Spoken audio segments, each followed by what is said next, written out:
are you? Cole Slade. You married? No. Girlfriends? Also no. Good. Then you can marry me. Let's start today's story. Alex! Man down! We have a man down! We need backup now! Cole. Yeah. You guys surrounded, man. Let's get out of here. Looks like you won the bet. All right, we're getting out of here together. Take this. You are the best of the best. Promise me, get back home. Protect my sister, Victoria. The Kingsley family is a snake pit. You have to protect her. It was an honor serving with you.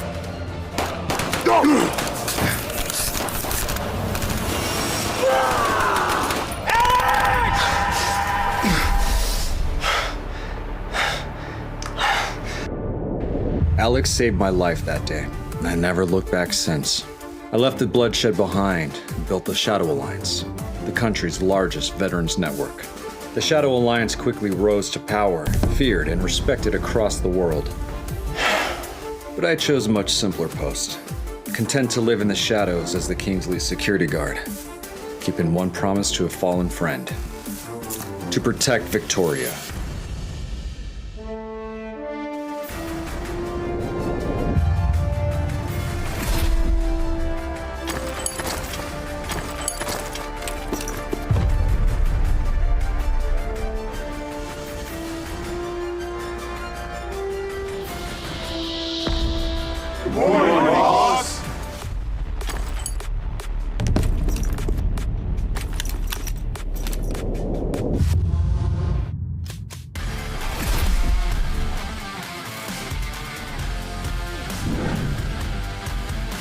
After Victoria gets married today, my job is done. No more hiding my identity.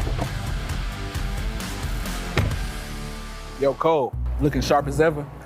You think we'll get a slice of that wedding cake? I heard Mrs. Kingsley is marrying some rich bastard with trust fund money. At least they can do is give us some good food and booze. Less talk, more work. What work?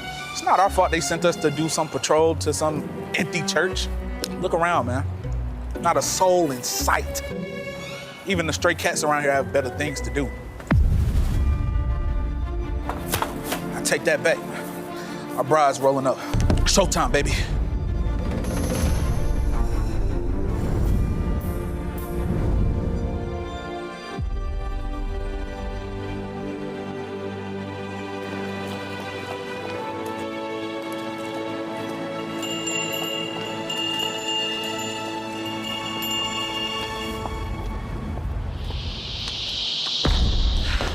Skip the speeches, no pictures, no champagne tower. I want this wrapped up in 30 minutes. Boss, nobody's here. Not even the groom. Where is everyone? I just got word. The groom's backed out. He said... Said what? He said that if you're the one that Tristan Van wants, no man in the city will dare to marry you. Ugh. Tell Tristan to leave me the hell alone. That idiot doesn't get to decide how I live my life. But boss, the deadline for your marriage is coming up. If you don't get married soon, then they'll... Take back my parents' company, right? My parents might be dead, and my brother might have gone missing, but no one's touching our family business.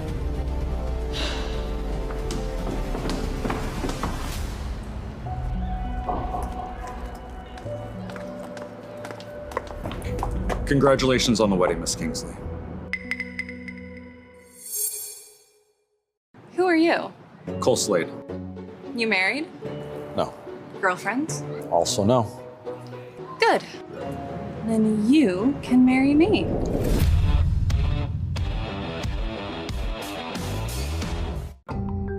Sorry, no can do. It's purely transactional. I'll pay you a salary for every month that you're my husband. $20K. How does that sound?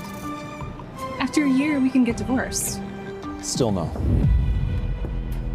Do you know who I am? I'm Victoria Kingsley, CEO of Kingsley Tech. Fine. Name your price. I know who you are, Miss Kingsley. That's exactly why I can't marry you. You're the sister of my best friend, someone I swore to protect.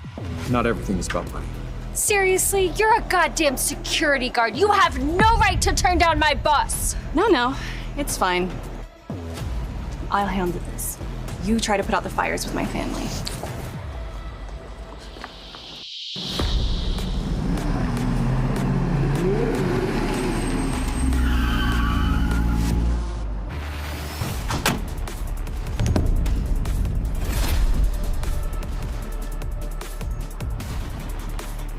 Tristan Van, Kingsley's arch nemesis. What is he doing here?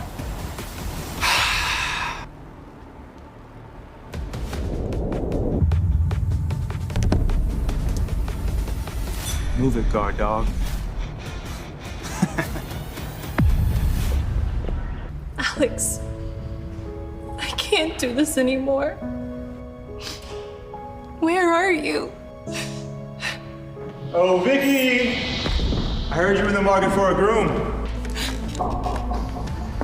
Alex, looks like your sister's in trouble. Who the hell let you in here? Victoria Kingsley, you know how much I love you. Marry me. And you know I'd rather die than marry you. Oh, baby, but then you lose Kingsley Court. Newsflash, every man in the city knows you're mine. No one's gonna marry you, sweet cheeks. It's either me or nothing. Your ass is mine. Not in a million years, you scumbag. You think I don't know? You're just after the quantum chip tech my parents left behind, and marrying me happens to be the fastest, cleanest way to get your hands on it. Fine. You caught me.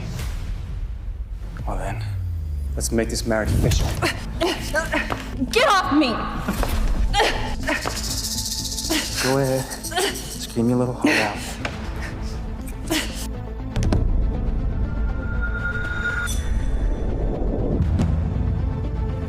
Yo, where the hell you going? I'm going in.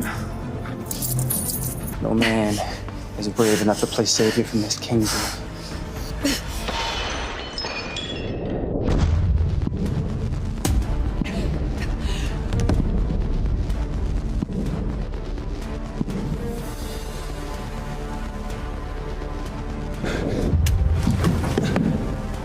Hi. Who the fuck are you? Leave him alone. He has nothing to do with this. This guy must have a death wish. You think you can come in here and play hero? Do you know who the fuck I am? I don't give a shit who you are. Victoria is my fiance. You married Victoria Kingsley. Don't make me laugh. That's right. We're getting married, and there's nothing you can do to change that, Tristan. Sorry, buddy. And you're going out in a body bag. Victoria is mine. Kill this cocky piece of shit. Let's go.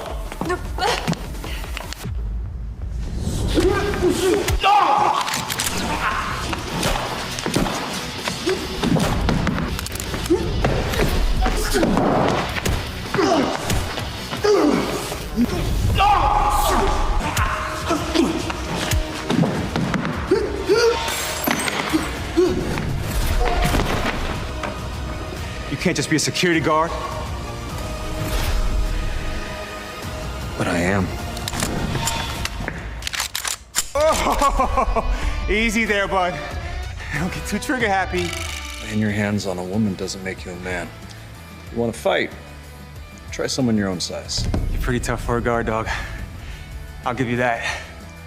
Do you think this shit scares me? Kingsley banquets tonight. I'm gonna make sure everyone hears that you married a security guard. Let's see how long it takes your family to disown you. Is that a threat? No, just the truth. The Kingsleys are broke, Vicky. You think this rent-a-cop's gonna fix that? Well, if I can't fix it, Maybe this will. No. If you kill me, the Kingsleys are finished. We'll see about that. Fine. We'll have a civilized discussion at the banquet. Please, don't kill me. Get the fuck out.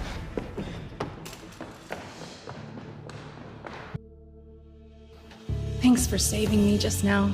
You okay? Cole.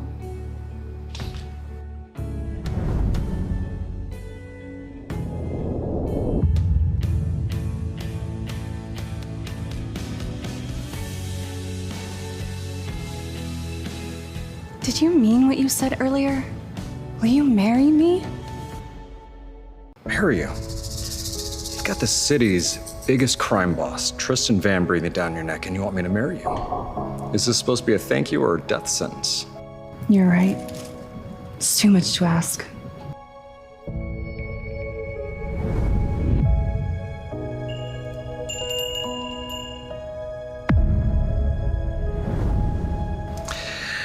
But I happen to like a good challenge.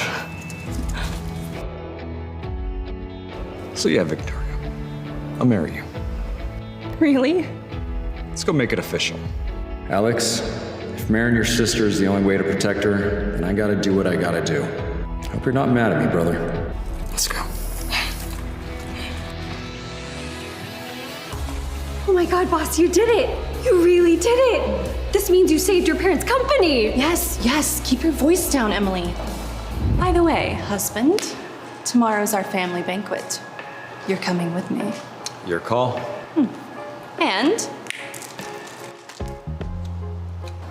here's $100,000. I need you to get a gift for the banquet. Call it a wedding gift from my husband to the Kingsleys. Got it? But boss, $100,000 gift isn't going to make them forget you married a security guard. Let's just hope it works. I've got to get back to the office. Alex, you're right.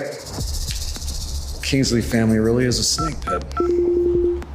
Yeah, it's me. Have the Shadow Alliance prepare a gift for the Kingsley family. Oh, make it big.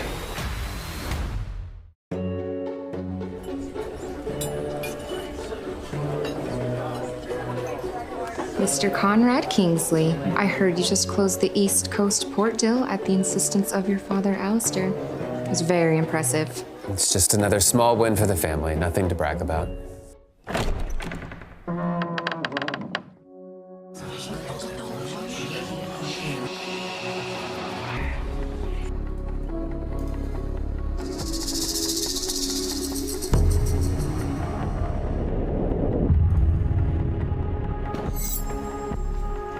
Mr. Kingsley, to many more years of good health and fortune.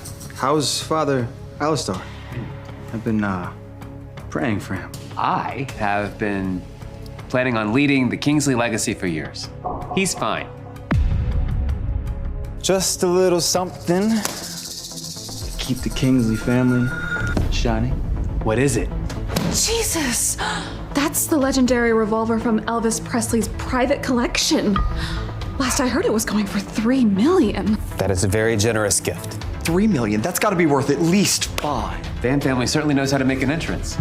A little bird told me that you've been courting my niece, Victoria. That's too bad.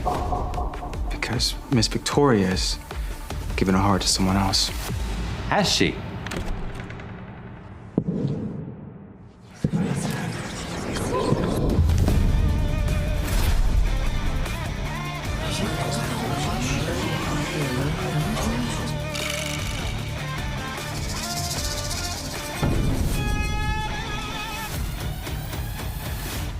Who is that with Victoria? Her security guard. Wow, the mighty Kingsleys really have fallen since their grandfather Alistair Kingsley is sick. I heard they're barely hanging on under Conrad's leadership. Tristan was supposed to bail them out. Guess Victoria's lost it. Victoria, who is this? Uncle, this is Cole Slade. My husband. Husband. You trying to kill your grandfather?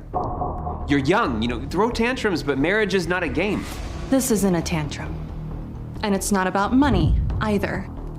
I love Cole, and that's why I chose him. Wow.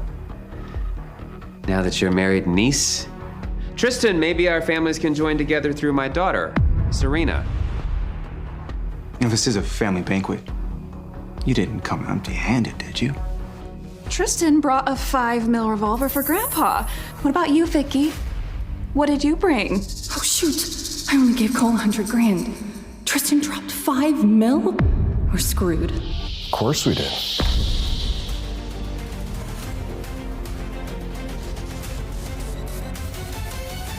Cole, you actually brought something? Of course we brought a gift. Well, let's see what he's got. Perhaps Mr. Slade is a secret billionaire.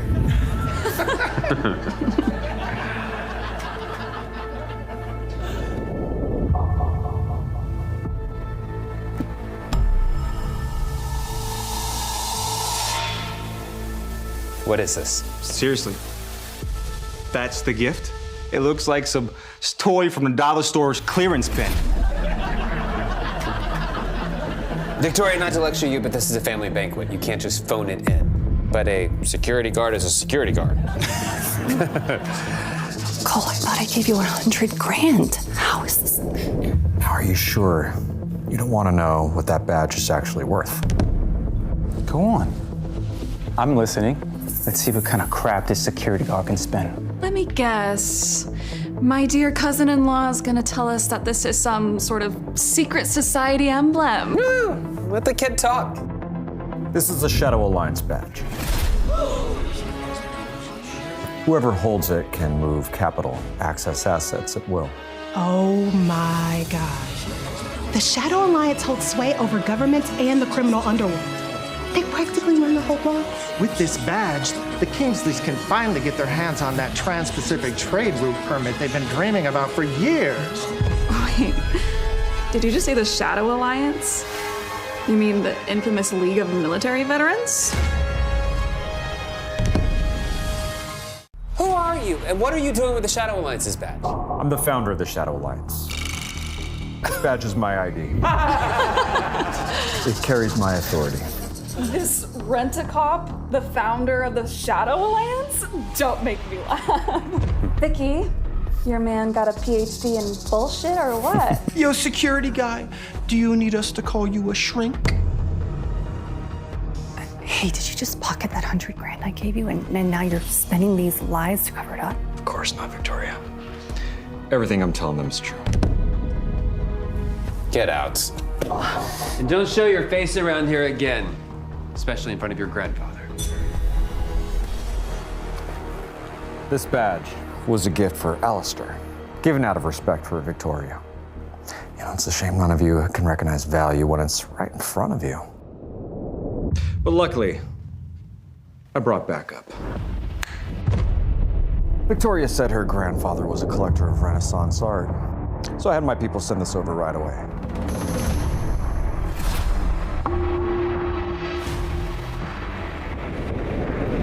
The original, Mona Lisa.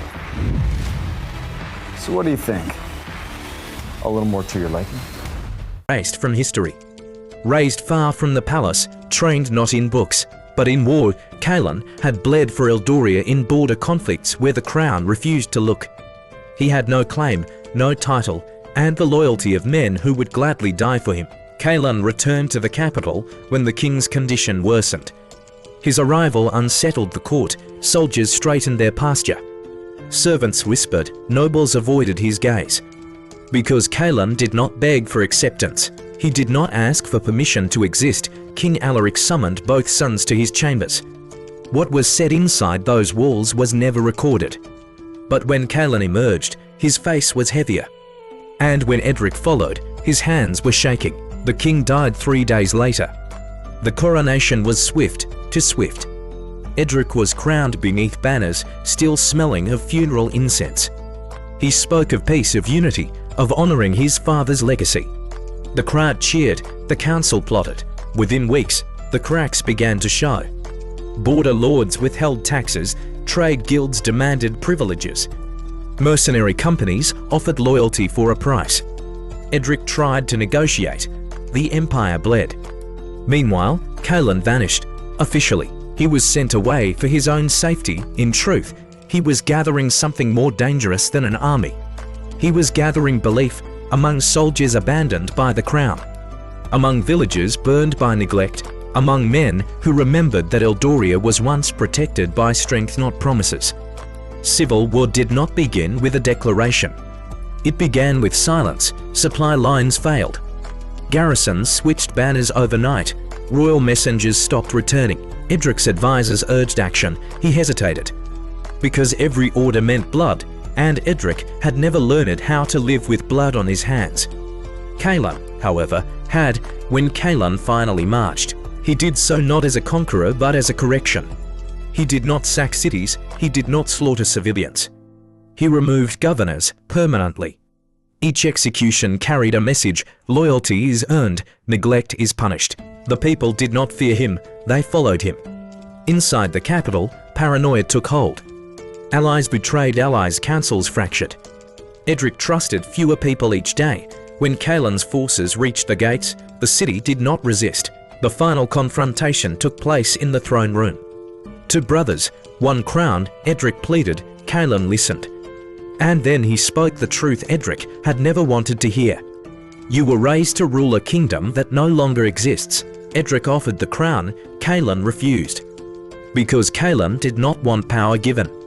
He wanted power recognized. Edric was exiled, not killed.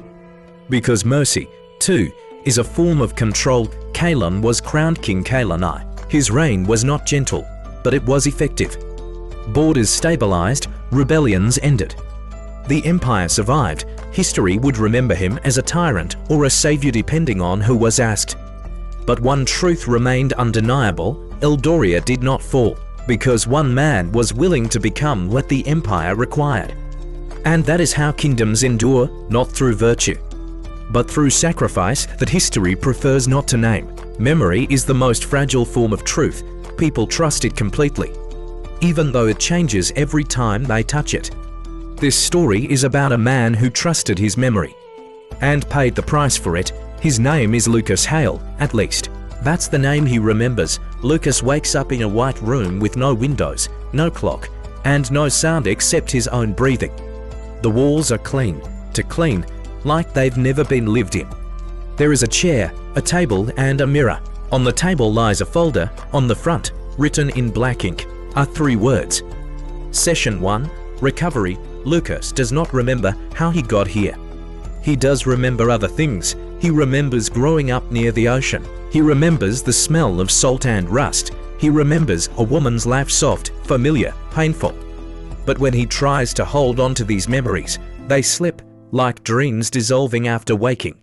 The mirror activates. A voice fills the room. Calm, professional, emotionless. Lucas Hale, the voice says. If you are hearing this, the procedure has begun. The voice explains that Lucas volunteered for an experimental treatment designed to repair severe psychological trauma. Memory fragmentation, dissociation, identity confusion. Lucas doesn't remember agreeing to anything, but the file says he did. According to the records, Lucas experienced a catastrophic event 6 months ago. Something so severe that his mind fractured to protect itself. The treatment is simple.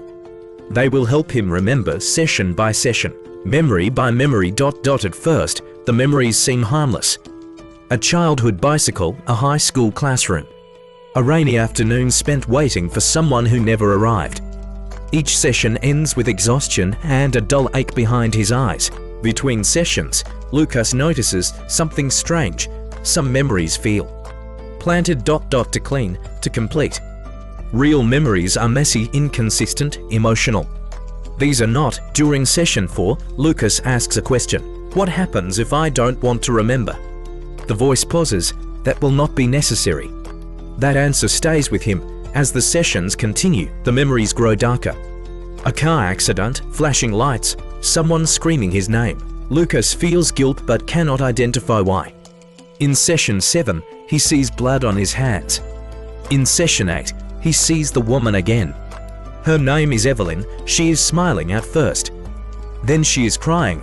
Then she is not moving. Lucas wakes from the session screaming. For the first time, the voice sounds uneasy. You are progressing faster than expected, it says.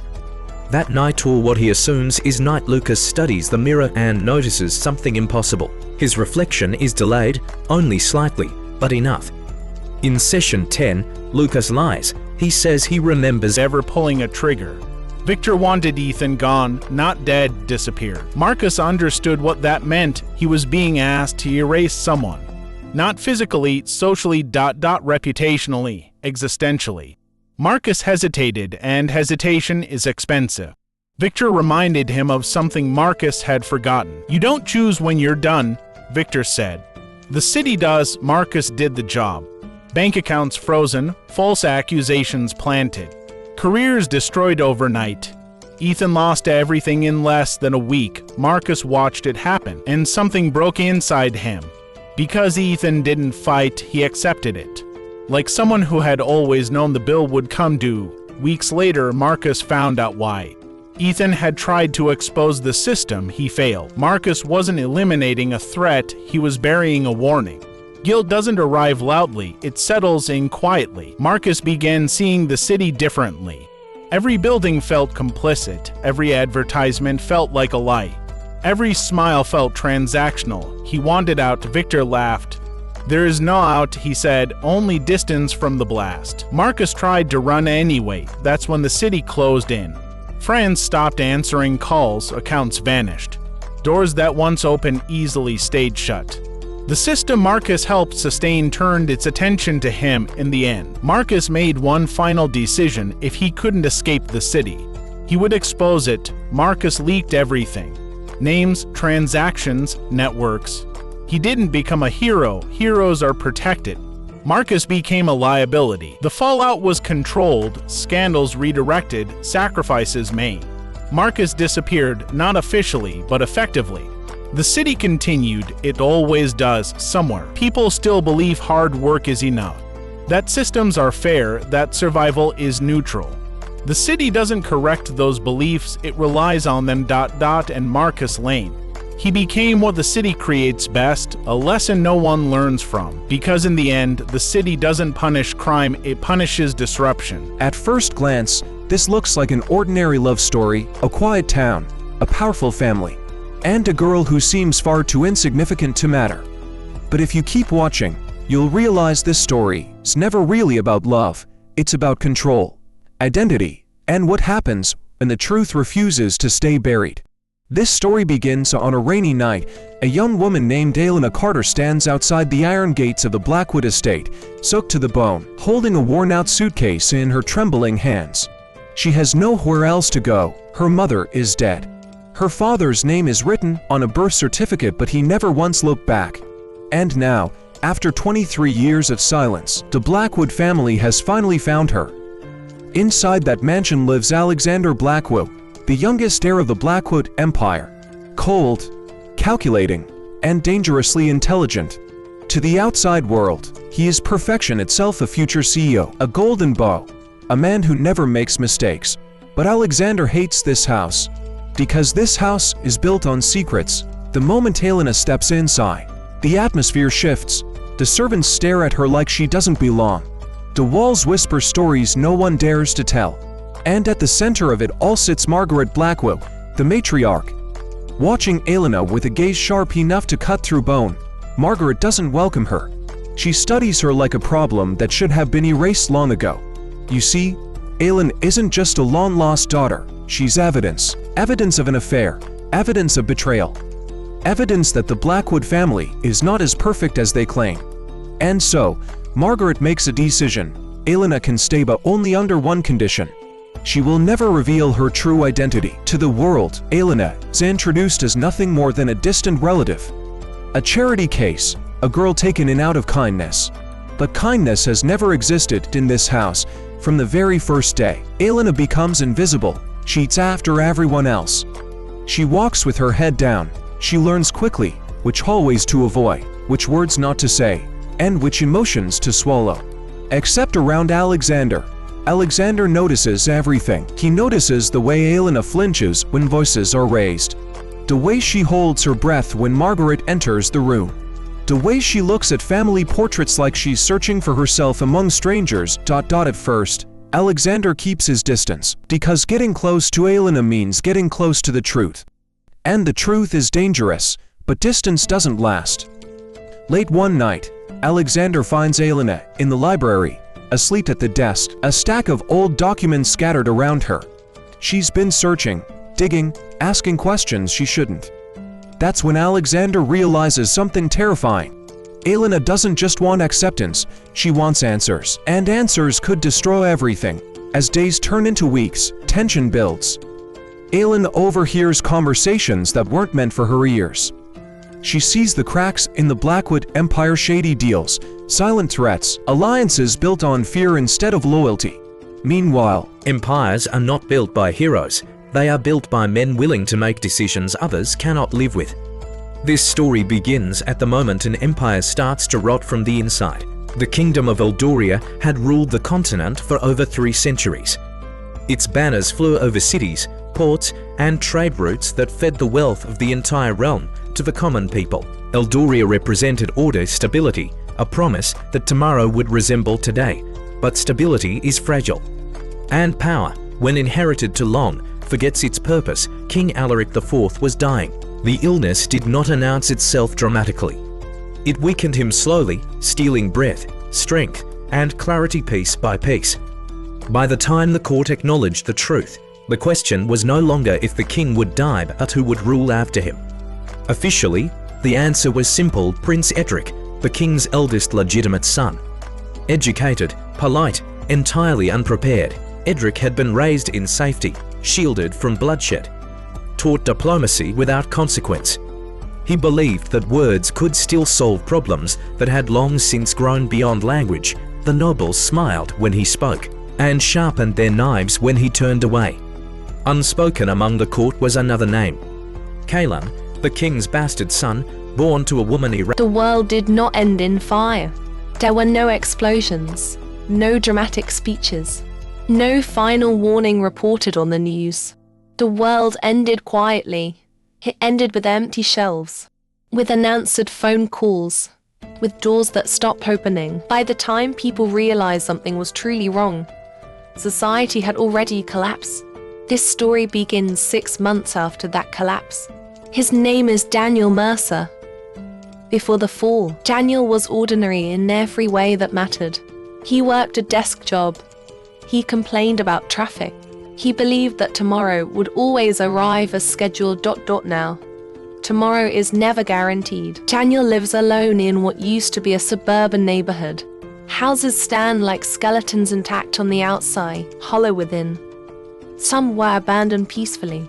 Others still carry marks of violence on their walls. Every morning, Daniel follows the same routine. He wakes before sunrise. He checks the perimeter. He counts his supplies: canned food, bottled water, a handgun with limited ammunition. He keeps track of everything because forgetting is dangerous. In this world, mistakes are fatal. The collapse wasn't caused by war, or climate, or even disease. It was caused by silence. One day, systems stopped responding. Power grids failed. Financial networks froze. Supply chains broke down with no explanation. Governments issued statements, then stopped speaking altogether. No enemy ever appeared, and that terrified people more than any invasion could have. At first, neighbors helped each other. They shared food. They shared information. Then supplies ran low. That was when kindness became conditional. Daniel remembers the exact moment he stopped trusting people. It was the day he watched a man beg for water and then pull a knife the moment Daniel turned his back. From that day on, Daniel survived by one rule: never assume innocence. Months pass, seasons change, the world grows quieter. One afternoon, Daniel hears a sound he hasn't heard in weeks. Footsteps, careful, measured, not desperate. Someone knows what they're doing. Daniel hides inside his house, watching through a cracked window. A woman enters the street, carrying a backpack, and a rifle slung across her shoulder. She moves like someone who has survived longer than most. Her name is Mara. They don't trust each other. Trust is expensive now. Their first conversation is short. Their weapons remain visible, their distance carefully measured. But survival favors cooperation. Mara knows things Daniel doesn't. She's traveled beyond the neighborhood, seen cities reduced to graves. She tells him the truth no one wants to hear. The collapse isn't temporary. No help is coming. The world people remember is gone.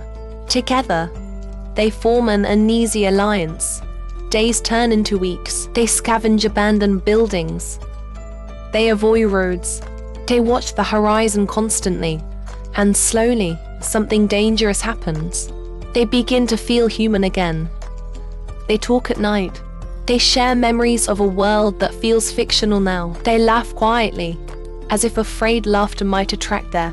But hope is a liability. One night, they encounter a group of survivors. Families, children, people who look harmless. The leader asks for food. Daniel hesitates. Mara doesn't. She says no. When the group leaves, Daniel argues with her. They needed help.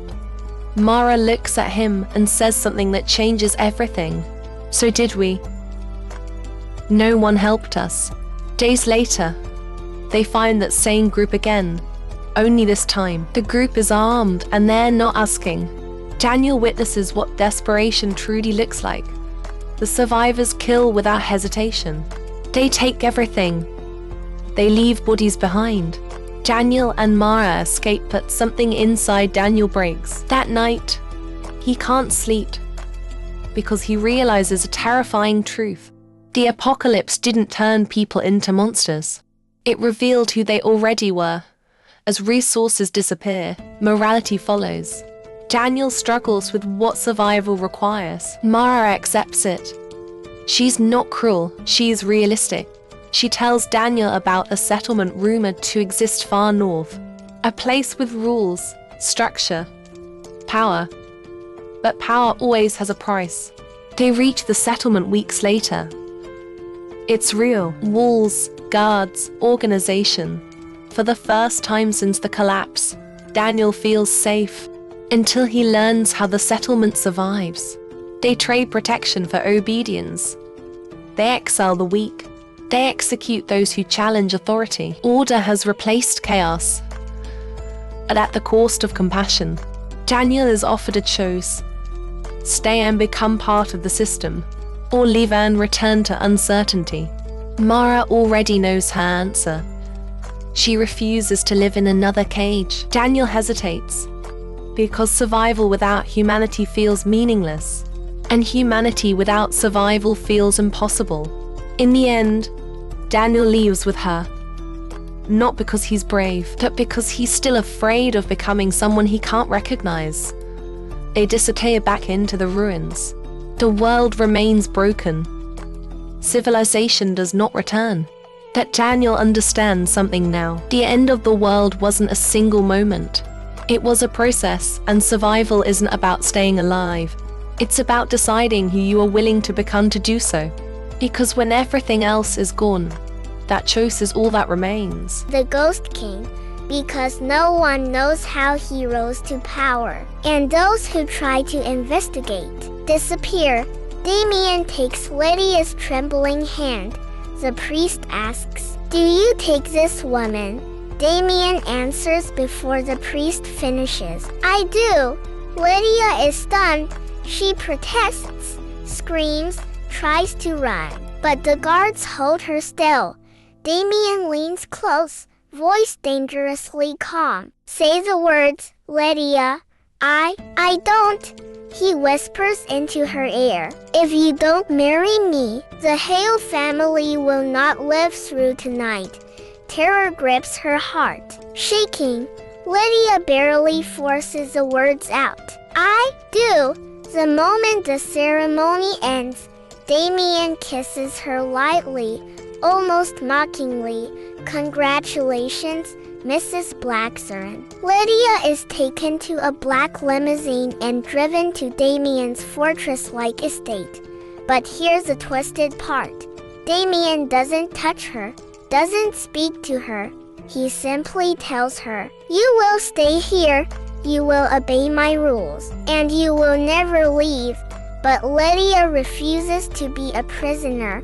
She starts investigating, listening to guards whisper at night, sneaking into forbidden rooms, reading documents she was never meant to see, and what she discovers changes everything because Lydia realizes something horrifying. Damien didn't marry the wrong bride. He married the right one. Lydia was the daughter of a secret bloodline, a lineage connected to an ancient fortune, a political prophecy, and a deadly secret her parents hid for decades. Damien needs Lydia alive because she is the key to unlocking a legacy that hundreds of powerful families have killed for. But Lydia learns something more shocking. Her childhood fiancé, Ethan, the man she thought loved her, was actually part of the conspiracy to sacrifice her. He knew she was destined to die at 24. He pretended to love her only to keep her compliant. Damien didn't kidnap her. He saved her. But salvation comes with a price. Lydia now belongs to the most dangerous man alive, and Damien has no intention of letting her go. Not after he discovers something even he didn't expect. He is falling in love with her, and when the Ghost King falls in love, entire empires burn. Super long English drama narration #2.dash. The woman who found a baby on her doorstep and realized it was hers. This story begins on a quiet winter morning. Snow blankets the street. The world seems peaceful until a single cry breaks the silence. A woman named Claire Rivers, a hard-working emergency nurse, opens her apartment door and finds a baby basket sitting in the hallway.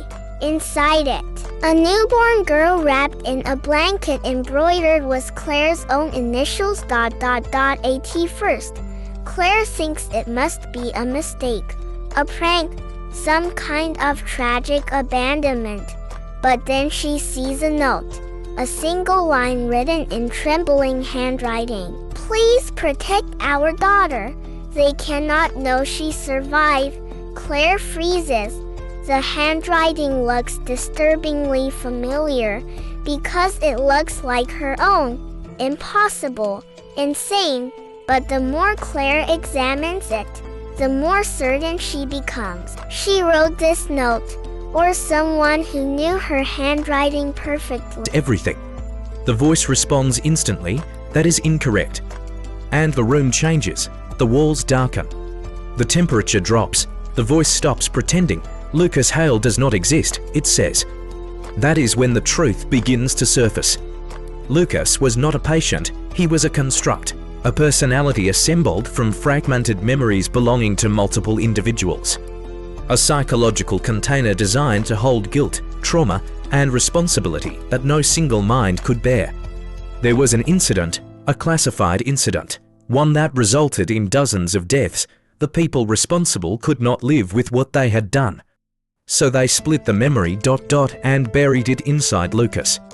Lucas was created to forget so others could sleep. Every session was not recovery. It was containment. Lucas reacts the only way a trapped mind can. He resists, memories collide, identities bleed into one another. Faces overlap, names lose meaning, the system destabilizes. The voice becomes desperate. If you continue, the construct will collapse. Lucas asks one final question. What happens if I collapse? Silence. Then the answer. Then the truth returns to those who created you. Lucas understands now he was never meant to survive. He was meant to carry the burden forever, so he makes a choice. In the final session, Lucas stops resisting. He embraces every memory, every scream, every order given. Every life lost, the room begins to fracture. The mirror shatters, and when the system fails, Lucas feels something new. Peace, not because the pain is gone, but because it no longer belongs to him alone.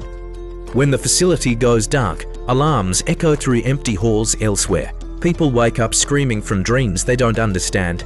Memories return, guilt returns. Lucas Hale disappears, but the truth does not.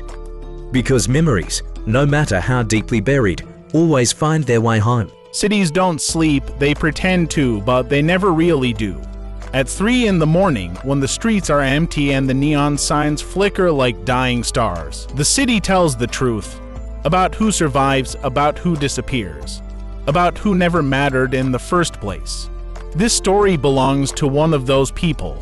His name is Marcus Lane. Marcus is not a criminal by ambition. He is a criminal by erosion. Piece by piece, the city wore him down. Marcus grew up in the kind of neighborhood people only remember when something goes wrong. His father worked himself into an early grave. His mother learned how to survive by staying quiet. The city taught Marcus its first lesson early. Effort does not guarantee escape. Marcus was smart, not brilliant, not exceptional. Just smart enough to notice patterns, to see how things actually worked. He watched men who followed the rules struggle. He watched men who broke them thrive. By the time Marcus was 25, the decision had already been made for him. He started small, running packages, delivering envelopes, asking no questions. In the underground economy, silence is currency. Marcus was good at being silent. The city rewarded him with money that disappeared as quickly as it came: rent, medical bills, debts inherited from a family that never caught a break. Marcus told himself it was temporary. Everyone does. That's the lie that keeps the machine running. Years passed. Marcus became reliable. Reliable people are dangerous not because they're violent, but because systems depend on them. And systems don't protect their foundations, they consume them. Marcus worked for a man named Victor Rains. Victor didn't look like a crime boss, he looked like a consultant. Calm voice, clean hands, always polite. Victor controlled networks, not streets, information, not guns. And information is far more lethal. One night, Victor gave Marcus a job that felt different. No delivery, no exchange, just observation. Follow him, Victor said, sliding a photo across the table. Tell me where he goes, who he meets, that's all. The man in the photo was ordinary, mid-30s, office clothes. Forgettable face, Marcus followed him for 3 days.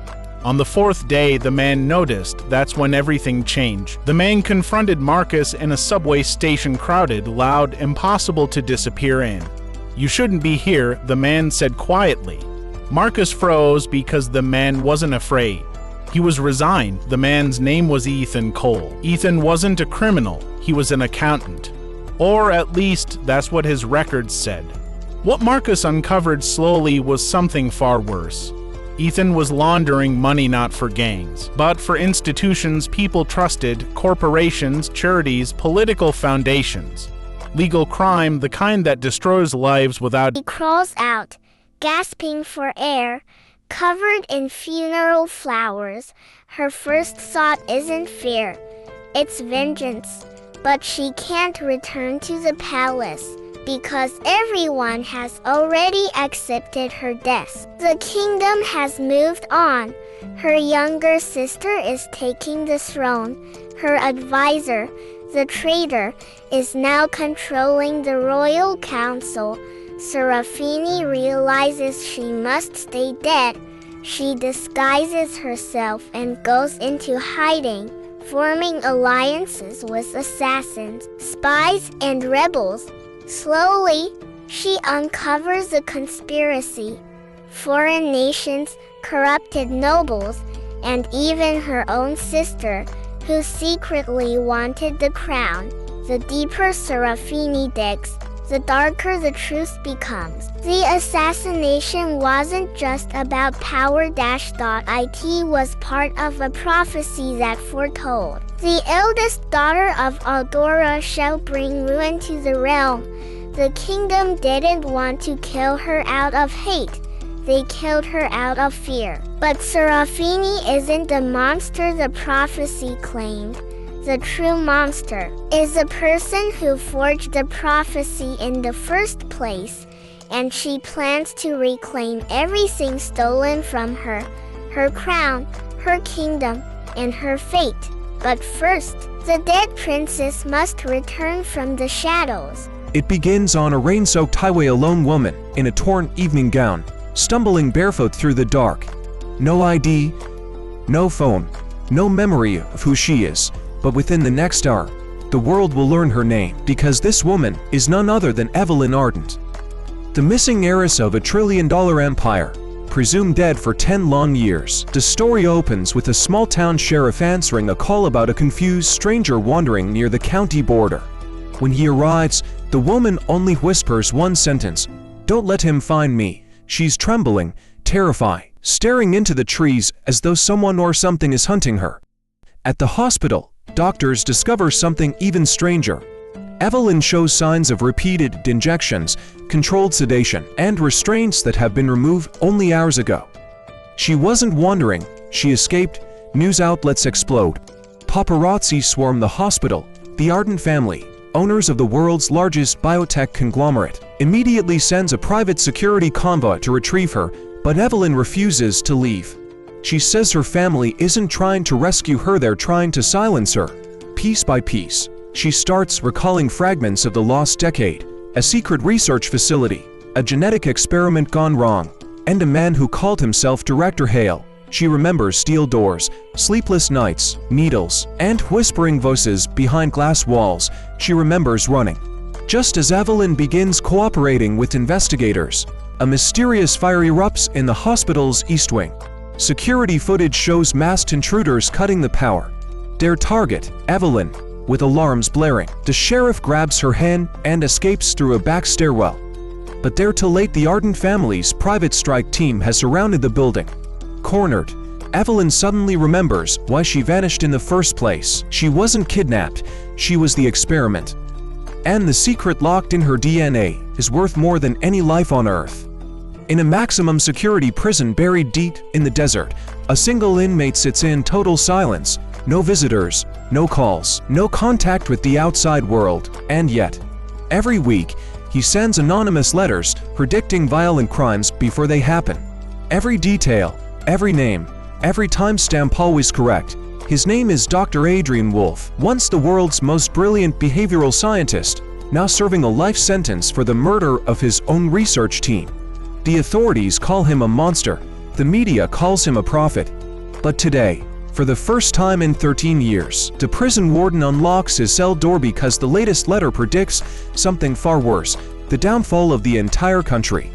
According to his message, within 72 hours a catastrophic event will strike the capital, orchestrated by a clandestine group known as the Phantom Circuit.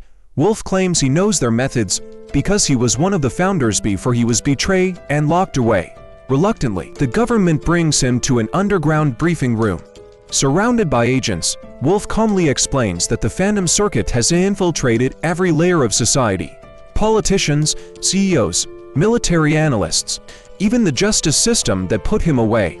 Their goal is simple: collapse the nation from within and rebuild it under their own secret charter.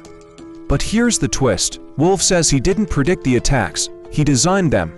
Years ago, his research focused on mapping collective human behavior, identifying how crowds, governments, and entire populations react to fear. The Phantom Circuit stole his work and weaponized it. Now he is the only one who knows how to stop the chain reaction he created. The agents interrogate him, demanding names, locations, proof. Wolfe only smiles. "Let me out," he says, "and I'll catch the monster you're chasing. Because I built him." But before they can decide whether to trust him, all the lights in the facility go out. Emergency lock slideshot. A distorted voice echoes through the speakers. Adrian Wolfe is not to be released. Terminate the asset immediately. The government realizes something horrifying. The Phantom Circuit knew their every move. Someone in the room is a traitor, and Wolfe may be the only one who can tell them who it is. On the night of her wedding, under the glow of fireworks and champagne, the bride suddenly vanished, not kidnapped, not murdered. She walked out of her own celebration and left behind a blood-stained wedding dress. Her name was Leila Harrington, the youngest daughter of a distinguished diplomatic family.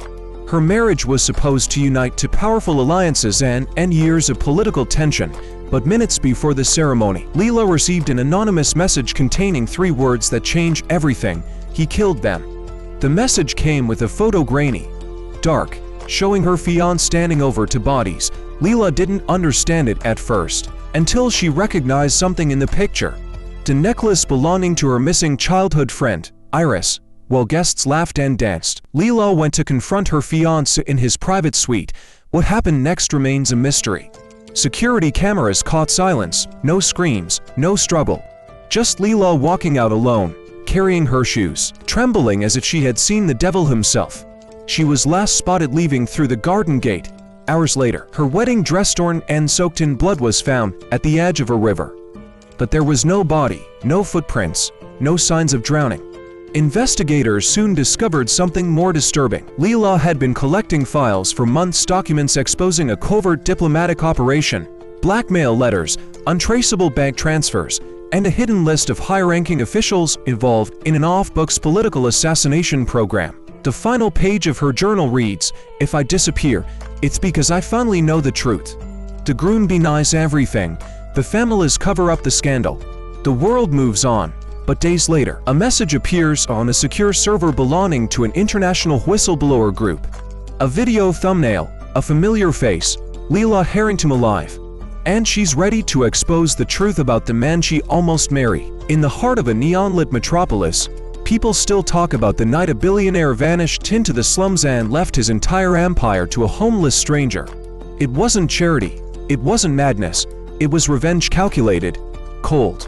And 10 years in the making, the billionaire was Marcus Vail, founder of one of the world's most powerful tech corporations. Brilliant, ruthless, untouchable, but few knew that behind the skyscrapers and luxury, Marcus lived with a secret. He was running from a crime he didn't commit. 10 years ago, someone framed him for an illegal weapons program. The board forced him out, stripped his legacy, and left him with nothing. Marcus clawed his way back, rebuilt his fortune, and created a shadow network devoted to finding the traitor.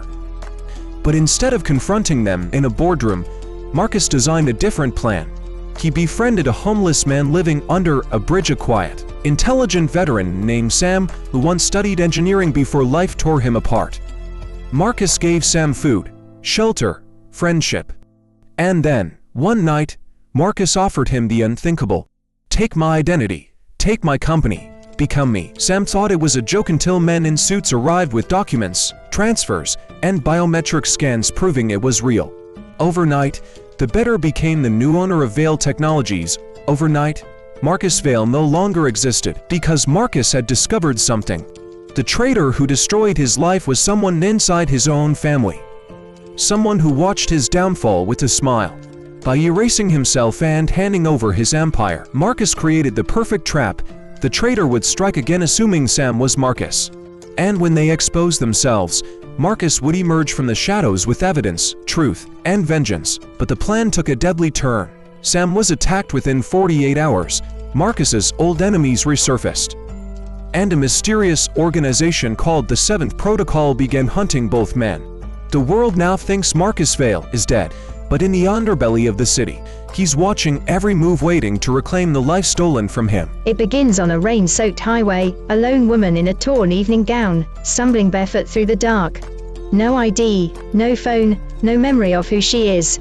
But within the next hour, the world will learn her name, because this woman is none other than Evelyn Ardent, the missing heiress of $1 trillion empire, presumed dead for 10 long years. The story opens with a small-town sheriff answering a call about a confused stranger wandering near the county border. When he arrives, the woman only whispers one sentence, "Don't let him find me."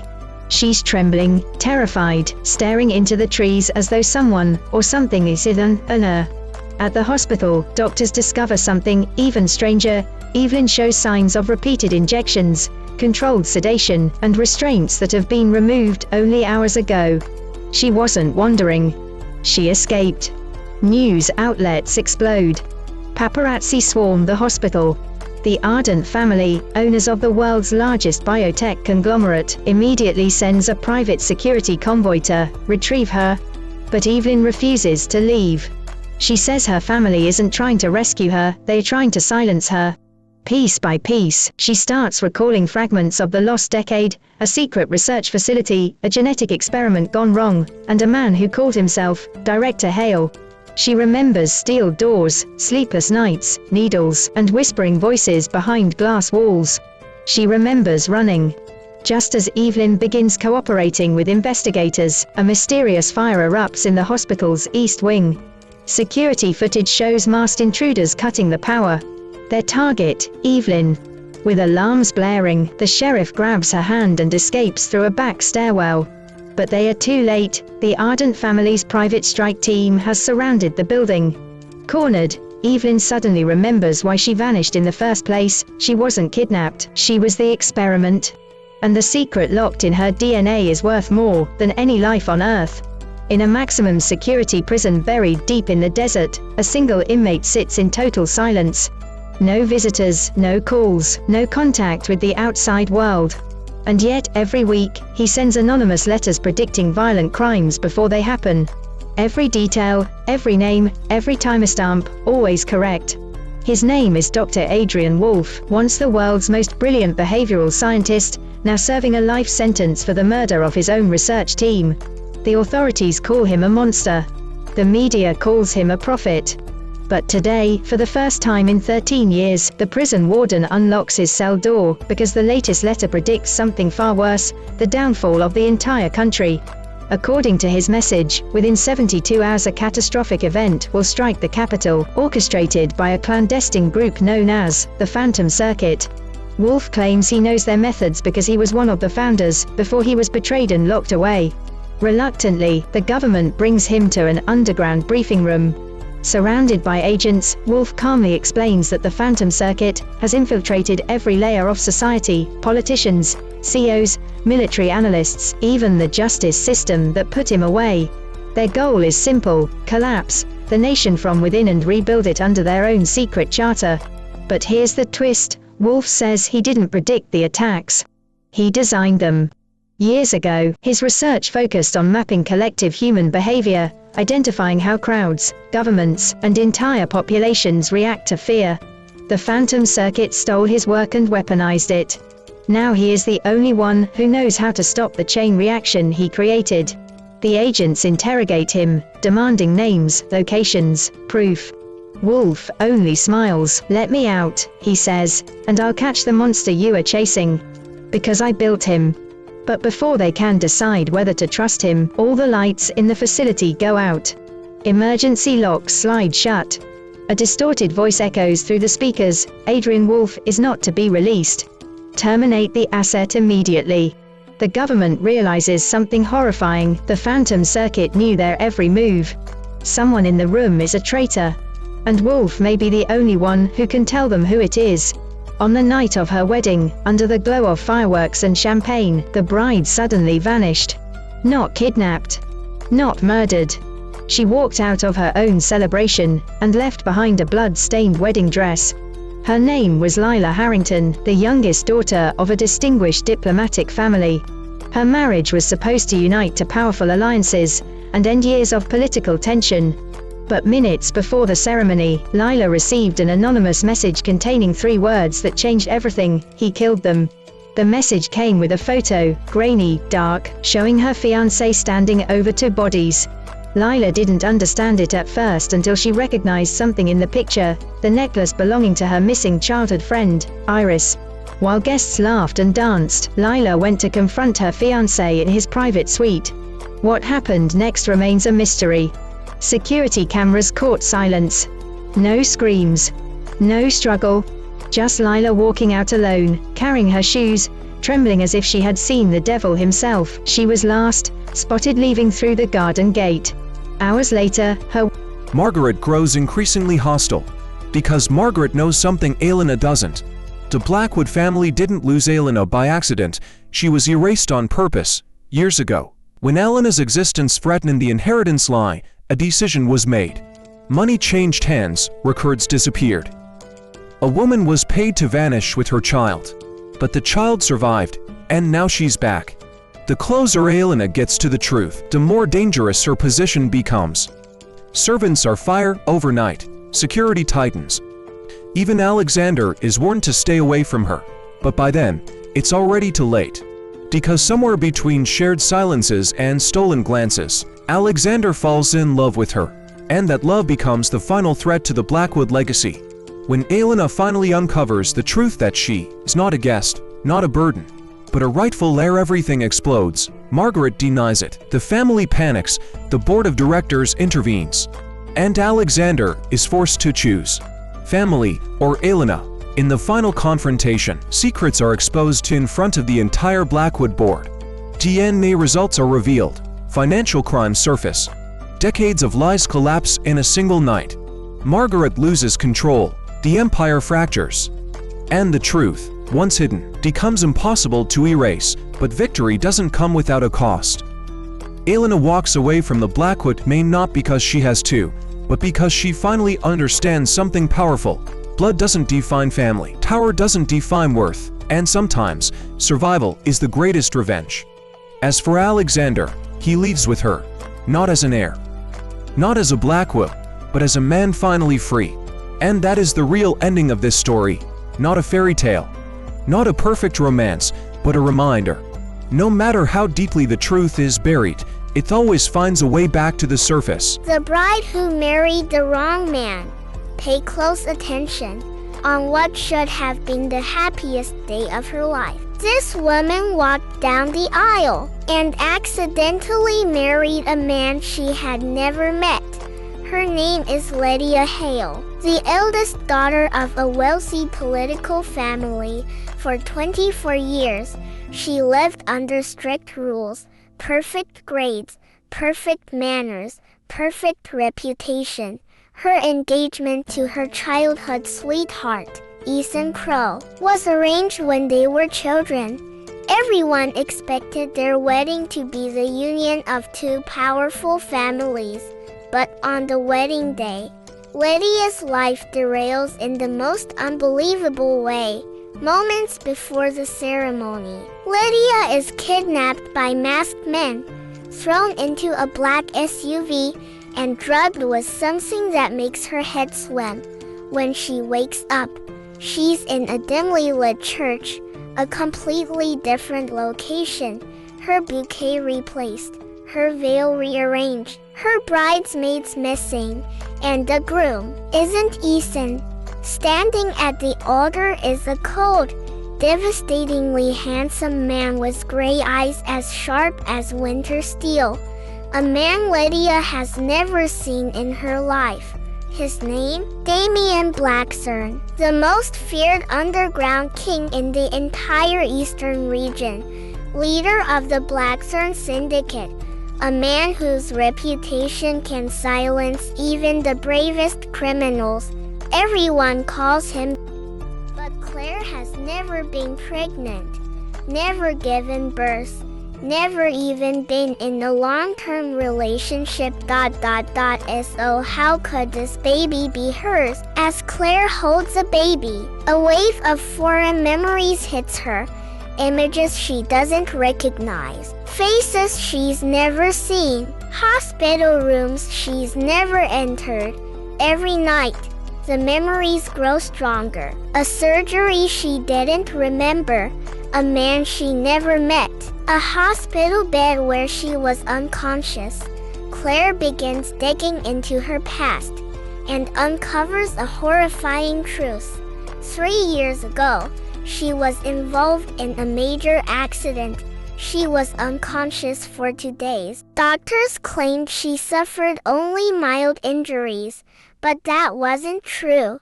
During those missing 2 days, Claire was used as a surrogate test subject for a fertility experiment led by a secret organization seeking to create genetically perfect children. Claire was selected for her medical resilience. They implanted a fertilized embryo into her body, monitored the early pregnancy, then removed the fetus covertly before she woke. Claire was never meant to know, never meant to remember. But the baby was supposed to be destroyed. Someone inside the organization betrayed them and saved the infant, placing the child on Claire's doorstep as a last chance for survival. Now, a powerful corporation is hunting for the baby. They will eliminate anyone who stands in their way. Claire must run, hide, fight. She becomes a fugitive, protecting a child she never planned for, yet feels an unexplainable bond with. The twist: the baby begins showing abilities far beyond a normal infant. Rapid learning, unusual awareness, and neurological patterns never documented before. Claire realizes the company wasn't trying to create the perfect baby. They were trying to create the perfect weapon. And now, they will do anything to reclaim it. Super long English drama narration #3. The princess who escaped her own funeral. This is the story of a princess who attended her own funeral. Her name is Serafini Aldora, the firstborn heir to the Aldora kingdom, known for her intelligence, beauty, and unmatched talent with diplomacy. But political enemies feared her. They needed her gone. The night before her coronation, Serafini is poisoned by her most trusted advisor. Her pulse stops. Her body grows cold. Doctors declare her death. The nation mourns. Her father falls to his knees. A grand royal funeral is prepared. Thousands gather to see the princess one last time. But here's a twist. Serafini wakes up inside her coffin, paralyzed, unable to scream, yet fully conscious. A rare toxin was used, one that mimics death flawlessly but wears off within 24 hours. Serafini fights with every ounce of strength. The sarcophagus cracks open. She